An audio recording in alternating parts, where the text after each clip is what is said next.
Arvind Kejriwal, Lalu Yadav and Hemant Soren ये ऐसे political leader है जिन्होंने करप्शन करोड़ों में किए हैं। शराब घोटाला आज मुझे ईडी गिरफ्तार कर, जिनके बारे में आपको वीडियो में आगे पता चलेगा। लेकिन जब एक गरीब अपना काम करवाने सरकारी दफ्तर में जाता है तो उसका काम तभी होता है जब वो उस फाइल में कुछ पैसे डाले।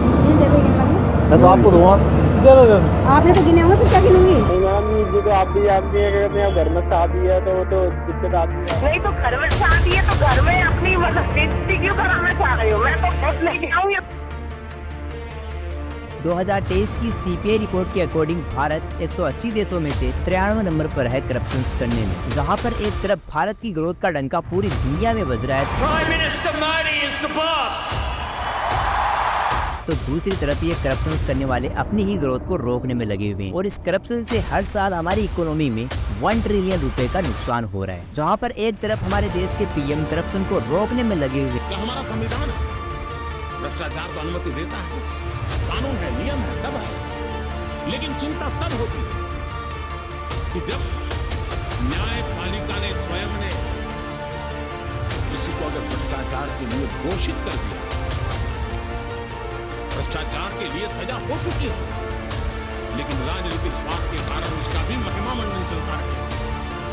भ्रष्टाचार को नजरअंदाज करके तो दूसरी तरफ ये बड़े बड़े political leader and government officers बड़ी बड़ी घूस लेते हैं और वो फिर पकड़े भी जाते हैं। तो आइए जानते हैं आज के इस वीडियो में करप्शन के बारे में डिटेल में। तो इस वीडियो को एंड तक जरूर वॉच करना ताकि आपको भी पता चले इंडिया में हो रहे इस करप्शन के बारे में। करप्शन, जिसका डिक्शनरी मीनिंग ही भ्रष्टाचार है। अब देखो, हमारे यहाँ करप्शन का मतलब आप लोग यही समझते होंगे कि किसी को रिश्वत देना ही एक्चुअल में करप्शन है। तो आप लोग 100% गलत हो। अपना काम करवाने के लिए किसी को गिफ्ट देना भी एक करप्शन है। किसी के साथ फ्रॉड करना, चोरी करना, ब्लैकमेल, नेपोटिज्म, ये सारे काम करने वाला भी एक करप्ट इंसान ही होता है। अब देखिए, हमारे यहाँ करप्शन इन राजा महाराजाओं के टाइम से ही चला रहा है, क्योंकि उस टाइम पे लोगों को कास्ट वाइज डिवाइड करते थे और ये एक सबसे बड़ा करप्शन है, जिसके कारण हमारा सोशल स्ट्रक्चर काफी वीक पड़ने लगा। और इसी का ही फायदा उठाया अंग्रेजों ने और बाहरी आक्रमणकारियों ने, जिन्होंने भारत पर आक्रमण किया और भारत को लूटा भी। जब अंग्रेज भारत आए तो उनका एक ही मकसद था कि वो भारत को अच्छे से लूट सके, और इसके लिए उन्होंने उस टाइम के राजे रजवाड़ों को पैसे देने शुरू कर दिए ताकि उनको भारत को लूटने में कोई प्रॉब्लम ना हो। इनके करप्शन का लेवल इतना ज्यादा बढ़ा कि अंग्रेजों की मुट्ठीभर सेना ने लाखों भारतीयों की सेना को हराकर अपना राज शुरू कर लिया। लेकिन 1947 में जब भारत आजाद हुआ तो अंग्रेज तो यहाँ से चले गए, लेकिन इस करप्शन नाम की बीमारी को यहाँ पर ही छोड़ के चले गए। और वो इसलिए क्योंकि 1950 से 1990 तक भारत में लाइसेंस राज और परमिट राज चला, जिसमें प्राइवेट कंपनीज को परमिट लेने के लिए सबसे पहले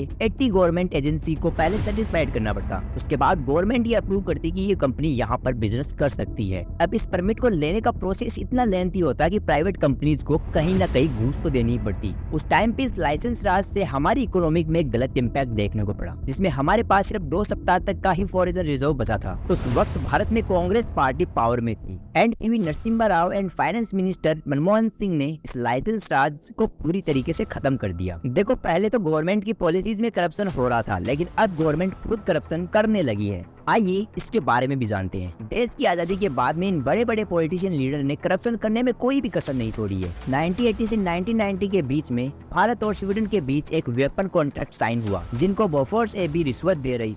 इस डील के बारे में सबसे पहले स्वीडन रेलवे स्टेशन ने रिवील किया, जिसमें कांग्रेस पार्टी और इंडिया के कुछ पॉलिटिकल लीडर्स को 600 मिलियन रुपए की रिश्वत दी गई। 1993 में पीवी नरसिम्हा राव पर झारखंड मुक्ति मोर्चा घूस कांड पर एलिगेशंस लगाए। फिर 1996 में लालू प्रसाद यादव और पूर्व सीएम जगन्नाथ मिश्र ने पशुओं को खिलाए जाने वाले चारे के नाम पर गवर्नमेंट के खजाने से 9.4 बिलियन रुपए गवर्नमेंट के खजाने से उड़ा लिए। इसमें उन्होंने टोटल 5 बार फ्रॉड स्कैम किया। फिर लालू यादव ने और भी काफी स्कैम किए, जिनमें 2005 का इंडियन रेलवे टेंडर, 2017 में डिलाइट प्रॉपर्टी स्कैम, 2017 में एबी एक्सपोर्ट स्कैम और 2017 में पटना जू सोयल स्कैम लालू यादव ने अकेले ही कर लिए, जिसके बाद में इनको जेल भी हुई थी। अब आप ये अंदाजा लगा सकते हो कि हमारे देश के बड़े बड़े पॉलिटिशियन भी करप्ट हैं, और ये एक केस नहीं है बल्कि बहुत से ऐसे हैं जो अभी भी करप्शन कर रहे हैं, जिनके बारे में अभी खुलासा हुआ नहीं है, बल्कि सीबीआई जांच कर रही है। और उन्हीं में से एक और है अरविंद केजरीवाल, जो खुद को सीएम बनने से पहले करप्शन के बारे में कुछ ये बोल रहे थे। हमने कानून में ये लिखा है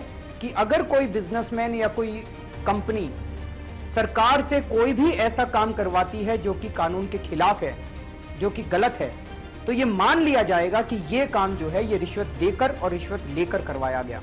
इसमें जांच एजेंसी को यह साबित करने की जरूरत नहीं होगी कि रिश्वत ली गई या रिश्वत ली। लेकिन आज उन पर भी करप्शन के एलिगेशंस लगाए गए हैं और देखो ये एलिगेशंस फेक बिल्कुल भी नहीं है। जिसने चोरी की है वो एक दिन पकड़ा जरूर जाएगा। एक रिपोर्ट के अकॉर्डिंग मोहल्ला क्लिनिक ने 2023 में फरवरी से दिसंबर तक टोटल 22 लाख गोश्त पेशेंट का टेस्ट किया, लेकिन जब एंटी करप्शन ब्यूरो ने इनकी जाँच की तो 65,000 गोश्त पेशेंट तो फेक थे, जिनके फेक मोबाइल नंबर से एंट्री कराई जा रही थी। दिल्ली गवर्नमेंट का दूसरा सबसे बड़ा स्कैम ये है कि 2018 से 21 तक total 10 lakh construction workers register किए गए, जिनमें 2 लाख वर्कर्स फेक दिखाए गए। कोविड में इन वर्कर्स को सैलरी 5,000 रुपए तक दी जाती थी। अब आप इसे मल्टीप्लाई कर सकते हो 200 इंटू 5,000, यानी कि 100 करोड़ रुपए का घाटा दिल्ली गवर्नमेंट ने किया था और इस पर सीबीआई की जांच जारी है। फिर इन्होंने एक्साइज पॉलिसी स्कैम किया, जिसके कारण मनीष सिसोदिया और संजय सिंह दोनों जेल में हैं और ऐसे और भी स्कैम्स दिल्ली गवर्नमेंट ने किए हैं जिन पर अभी जांच चल रही है। अब बारी आती है हेमंत सोरेन की, जिनके घर पर ईडी ने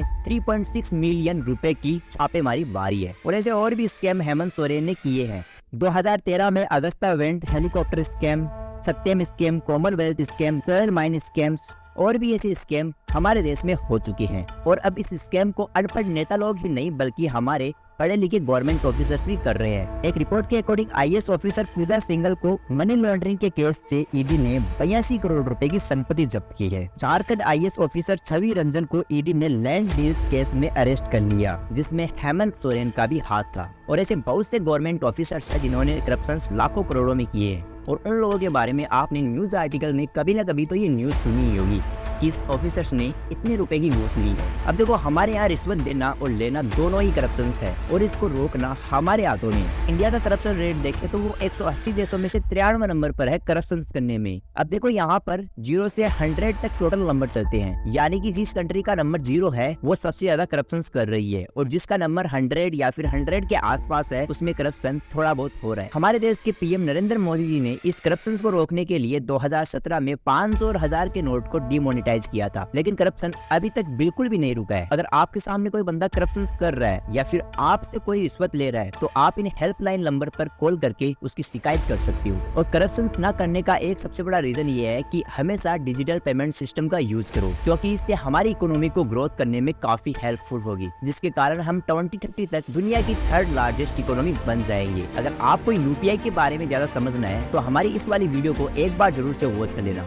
अगर आपको ये मेरा वीडियो इन्फॉर्मेटिव लगा है तो वीडियो को लाइक और चैनल को सब्सक्राइब कर लो, क्योंकि आपको यहाँ पर इंडिया के सिस्टम्स के बारे में जानने को मिलेगा। तब तक के लिए मिलते हैं नेक्स्ट वाली वीडियो में। जय श्री राम।